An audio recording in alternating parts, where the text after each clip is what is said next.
ಇದು ಕೇವಲ ಕನ್ನಡಿಗರು ಮಾತ್ರ ನೋಡುವಂತಹ ಸಿನಿಮಾ ಅಲ್ಲ. ಈ ಸಿನಿಮಾ ಇಡೀ ಪ್ರಪಂಚಕ್ಕೆ ಸಲ್ಲುವಂತಹ ಸಿನಿಮಾ. ಅಂತಹ ಕಂಟೆಂಟ್ ಇದೆ. ರಾತ್ರಿ ಕಳೆದು ಬೆಳಗಾಗುವಷ್ಟರಲ್ಲಿ ಚಿತ್ರದ ನಾಯಕ ಕಮ್ ನಿರ್ದೇಶಕ ರಿಷಬ್ ಶೆಟ್ರು ಪ್ಯಾನ್ ಇಂಡಿಯಾ ಸ್ಟಾರ್ ಆಗಿ ಹೊರಹೊಮ್ಮಿದ್ರು. ಕಾಂತಾರ ಮೊದಲ ಸಿನಿಮಾ ಏನ್ ಬಂತು ಅದಕ್ಕೆ 16ರಿಂದ 20 ಕೋಟಿ ಬಂಡವಾಳವನ್ನ ಹೂಡಿದ್ದಂತಹ ಹೊಂಬಾಳೆ ಸಂಸ್ಥೆ ಈ ಚಿತ್ರಕ್ಕೆ ಬರೋಬ್ಬರಿ 100ರಿಂದ 120 ಕೋಟಿ ರೂಪಾಯಿ ಬಂಡವಾಳವನ್ನ ಹೂಡಿದೆ ಅಂತ ಹೇಳಲಾಗ್ತಾ ಇದೆ. ಮುಂಬರುವಂತಹ ದಿನಗಳಲ್ಲಿ ಆಸ್ಕರ್ ಅವಾರ್ಡ್ನ ರೇಸ್ಗೂ ಕೂಡ ತೆಗೆದುಕೊಂಡು ಹೋಗುವ ನಿಟ್ಟಿನಲ್ಲಿ ನಿರ್ಮಾಪಕ ವಿಜಯ್ ಕೆರಗೊಂದೂರ್ ಕೆಲಸವನ್ನ ಮಾಡ್ತಾ ಇದ್ದಾರೆ. ಹಾಯ್ ಎಲ್ರಿಗೂ ನಮಸ್ಕಾರ. ನೀವು ನೋಡ್ತಾ ಇದ್ದೀರಾ ಸ್ಪೀಡ್ ಪ್ರೆಸ್ ಕರ್ನಾಟಕ. ನಾನು ನಿಮ್ಮ ಮಂಜು ಗೌಡ.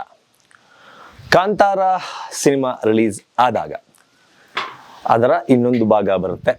ಅದು ಆ ಸಿನಿಮಾ ಈ ಮಟ್ಟಕ್ಕೆ, ಇಷ್ಟೊಂದು ದೊಡ್ಡ ಮಟ್ಟಕ್ಕೆ ಸಕ್ಸಸ್ ಅನ್ನ ಕಾಣುತ್ತೆ. ಪ್ಯಾನ್ ಇಂಡಿಯಾ ಮಟ್ಟದಲ್ಲಿ ಈ ಚಿತ್ರ ಹೆಸರನ್ನ ಮಾಡುತ್ತೆ. ಕೇವಲ 16ರಿಂದ 20 ಕೋಟಿ ಬಜೆಟ್ ಅಲ್ಲಿ ತಯಾರಾದಂತಹ ಈ ಸಿನಿಮಾ 300ರಿಂದ 400 ಕೋಟಿವರೆಗೂ ಕಲೆಕ್ಷನ್ ಅನ್ನ ಮಾಡಿಕೊಳ್ಳುತ್ತೆ ಅಂತ ನೀವು ಬಿಡಿ ಸ್ವತಃ ಈ ಚಿತ್ರವನ್ನ ನಿರ್ದೇಶನ ಮಾಡಿ ನಟಿಸಿದ್ದ ರಿಷಬ್ ಶೆಟ್ರು ಅನ್ಕೊಂಡಿರಲಿಲ್ಲ.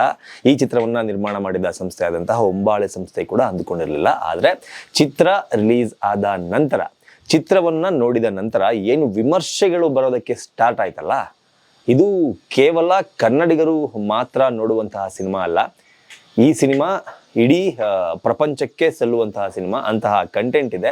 ನಮ್ಮಲ್ಲೇ ಅಂದ್ರೆ ನಮ್ಮ ಕರ್ನಾಟಕದಲ್ಲೇ ಒಂದು ಭಾಗದಲ್ಲಿ ನಡೆಯುವಂತಹ ಒಂದಷ್ಟು ಕಥೆಗಳನ್ನ, ಸಂಸ್ಕೃತಿಗಳನ್ನ, ಪದ್ಧತಿಯನ್ನ ತೋರಿಸುವುದರಲ್ಲಿ ಈ ಸಿನಿಮಾ ಅತ್ಯಂತ ಯಶಸ್ವಿ ಆಗತ್ತೆ. ಈ ಸಿನಿಮಾವನ್ನ ಕೇವಲ ಕನ್ನಡದಲ್ಲಿ ಮಾತ್ರ ರಿಲೀಸ್ ಮಾಡಿರೋದು ಯಾಕೆ ಅಂತ ನಮಗೆ ಅನುಮಾನ ಮೂಡ್ತಾ ಇದೆ ಅಂತ ನಮ್ಮನ್ನೂ ಸೇರಿದಂತೆ ಸಾಕಷ್ಟು ಜನ ರಿವ್ಯೂ ಕೊಡೋರು ಅಥವಾ ಸಿನಿಮಾ ಕ್ರಿಟಿಕ್ಗಳು ಈ ತರಹದ ಒಂದು ಅನುಮಾನವನ್ನ ವ್ಯಕ್ತಪಡಿಸಿ ಚಿತ್ರತಂಡಕ್ಕೆ ಒಂದು ಸಲಹೆಯನ್ನ ಸಹ ನೀಡಿದರು.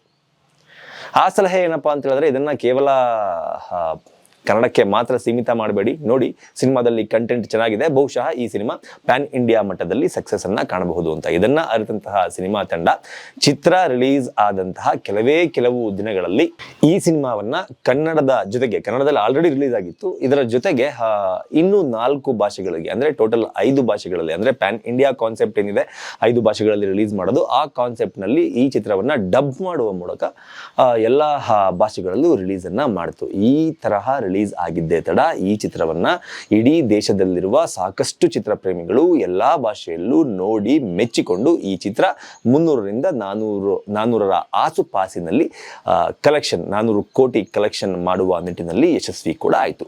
ಈ ಚಿತ್ರ ಯಾವಾಗ ಯಶಸ್ವಿ ಆಯಿತೋ, ರಾತ್ರಿ ಕಳೆದು ಬೆಳಗಾಗುವಷ್ಟರಲ್ಲಿ ಚಿತ್ರದ ನಾಯಕ ಕಮ್ ನಿರ್ದೇಶಕ ರಿಷಬ್ ಶೆಟ್ರು ಪ್ಯಾನ್ ಇಂಡಿಯಾ ಸ್ಟಾರ್ ಆಗಿ ಹೊರಹೊಮ್ಮಿದ್ರು. ಈ ಚಿತ್ರ ಮಾಡಬೇಕಾದ್ರೆ ಮೋಸ್ಟ್ಲಿ ಕಾಂತಾರದ ಇನ್ನೊಂದು ಭಾಗವನ್ನ ಮಾಡ್ತೀವಿ ಅಂತ ಚಿತ್ರತಂಡ ಅನ್ಕೊಂಡಿತ್ತೋ ಇಲ್ವೋ ಗೊತ್ತಿಲ್ಲ.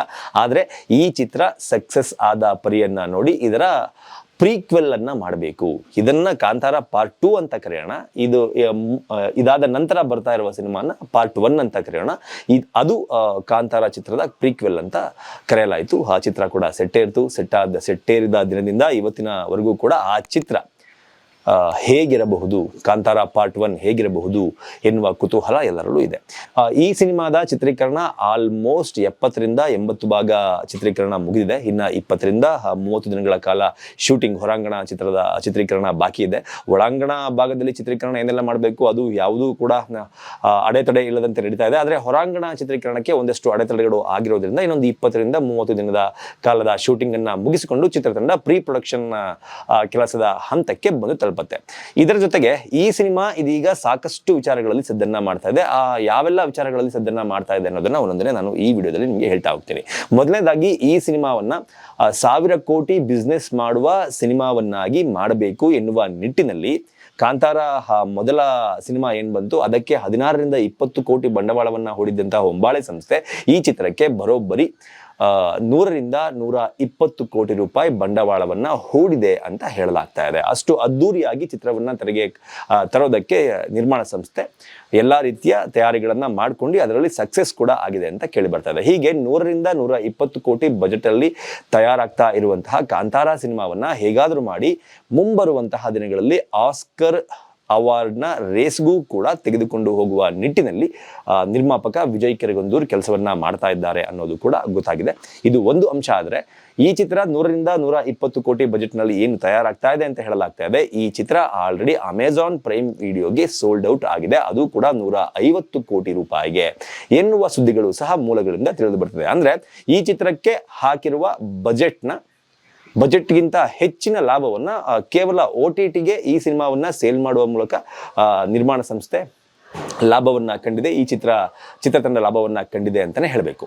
ಇದರ ಜೊತೆಗೆ ಈ ಸಿನಿಮಾದ ಮೇಲೆ ಮತ್ತಷ್ಟು ಕುತೂಹಲ ಹೆಚ್ಚಾಗೋದಕ್ಕೆ ಕಾರಣ ಏನಪ್ಪಾ ಅಂತ ಹೇಳಿದ್ರೆ, ನಾಯಕ ನಟ ರಿಷಬ್ ಶೆಟ್ಟಿ ಅವರನ್ನ ಬಿಟ್ಟು ಮಿಕ್ಕುಳಿದ ತಾರಾ ಬಳಗದಲ್ಲಿ ಯಾರೆಲ್ಲ ಕಾಣಿಸಿಕೊಳ್ತಾರೆ ಎನ್ನುವ ಕುತೂಹಲವನ್ನ ಈ ಚಿತ್ರತಂಡ ಇದುವರೆಗೂ ಕೂಡ ಹಾಗೆ ಇಟ್ಟುಕೊಂಡಿದೆ. ಈ ಚಿತ್ರದಲ್ಲಿ ರುಕ್ಮಿಣಿ ವಸಂತ್ ಅವರು ನಾಯಕಿಯಾಗಿ ನಟಿಸ್ತಾರೆ ಅಂತ ಹೇಳಲಾಗಿದ್ರೂ ಕೂಡ ಅದು ಕೂಡ ಅಧಿಕೃತವಾಗಿ ಎಲ್ಲೂ ಕೂಡ ಘೋಷಣೆ ಆಗದೇ ಇರುವ ಕಾರಣಕ್ಕೆ ಈ ಚಿತ್ರದಲ್ಲಿ ರಿಷಬ್ ಶೆಟ್ಟಿ ಹೀರೋ ಅನ್ನೋದು ಗೊತ್ತಿದೆ ಬಿಟ್ರೆ ಅವರನ್ನ ಬಿಟ್ಟು ಮಿಕ್ಕುಳಿದ ತಾರಾ ಬಳಗದಲ್ಲಿ ಯಾರೆಲ್ಲ ಇದ್ದಾರೆ ಅನ್ನೋದನ್ನ ಚಿತ್ರತಂಡ ಇದುವರೆಗೂ ಕೂಡ ಎಲ್ಲೂ ಕಿಂಚಿತ್ತೂ ಸುಳಿವನ್ನ ಸಹ ಬಿಟ್ಟುಕೊಟ್ಟಿಲ್ಲ. ಹಾಗಾಗಿ ಈ ಚಿತ್ರದಲ್ಲಿ ಯಾರೆಲ್ಲ ಇರಬಹುದು ಎನ್ನುವ ಕುತೂಹಲ ಕೂಡ ಜನರಲ್ಲಿ ಇದೆ.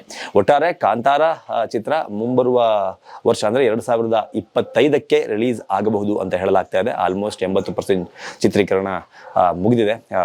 ಚಿತ್ರೀಕರಣ 80% ಮುಗಿದಿರುವ ಈ ಹೊತ್ತಿನಲ್ಲೇ ಅಮೆಜಾನ್ ಪ್ರೈಮ್ ಜೊತೆಗೆ ಒಂದು ಅದ್ಭುತವಾದಂತಹ ಒಪ್ಪಂದವನ್ನ ಮಾಡಿಕೊಳ್ಳುವ ಮೂಲಕ ಕನ್ನಡ ಚಿತ್ರರಂಗದಲ್ಲಿ ಕನ್ನಡ ಚಿತ್ರಗಳು ಕೂಡ ಯಾರಿಗೂ ಕಮ್ಮಿ ಇಲ್ಲ ಅಂತ ನಾವು ವಾದ ಮಾಡೋದಕ್ಕೆ ಒಂದಷ್ಟು ಪುಷ್ಟಿಗಳನ್ನ ಈ ಚಿತ್ರ ನೀಡ್ತಾ ಇದೆ ಅಂತಾನೆ ಹೇಳಬೇಕು.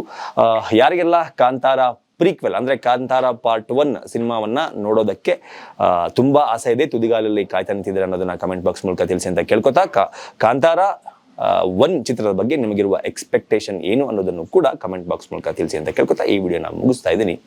ನಮಸ್ಕಾರ. Beat plus Karnataka.